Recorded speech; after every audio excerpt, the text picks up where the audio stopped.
আসসালামাইকুম ভাই, আপনারা কি জানেন যে টাইটানিক জাহাজ কেন ডুবেছিল? যে আপনারা জানতে চান তো আমাকে ফলো করুন। আমি যেটা বলছি শুনুন, শেষ পর্যন্ত শুনবেন। এই ভিডিওটা একটু টান দিবেন না, শুনুন তবে।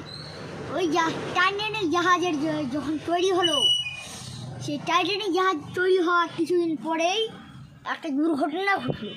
মানে টাইটানিক জাহাজটা তৈরি হলো, কিন্তু হঠাৎ করে সেটা যখন ছাড়া হলো পানিতে, আবার সেই টাইটানিক জাহাজটা একটা দুর্ঘটনা হয়েছিল। সেই টাইটানিক জাহাজ কেন ডুবেছিল আপনারা শুনুন। তবে সেই টাইটানিক জাহাজের যখন গায়ে ছাড়া হলো, তার পরে দিন কিছু মানুষ আসছিল। ওরা বলছিল কি যে টাইটানিক জাহাজ নাকি কেউ ডুবাতে পারবে না। উপরওয়ালাও বলে না, কেউ বলে ডুবাতে পারবে না, কোনো জিনিস দিয়ে আঘাত দিলেও বলে ডুবাতে পারবে না।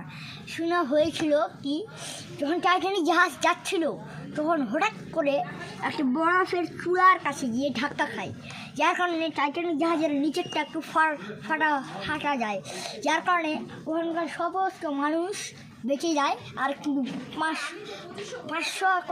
1 কোটির বেশি মানুষ মারা যায়, যার কারণে টাইটানিক জাহাজ আবার টাইটানিক জাহাজ বানানো হয়। সেটাও ওরকমই ছিল বড়। সেই টাইটানিক জাহাজ সেই মালকিন ছিল, সেই মালকিন টাইটানিক জাহাজের নিচে এমন একটি রহস্য লুকিয়েছিল, যে রহস্যটি আজ পর্যন্ত কেউ জানতেও পারেনি। সেই রহস্যটি ছিল ওখানে থাকা একজন কর্মচারী, যে একজন গুন্ডা ছিল। সে গিয়ে সেই টাইটানিক জাহাজের নিচে বম সেট করে যায়, যার কারণে টাইটানিক জাহাজ অক্টোপাসের সেটা চালু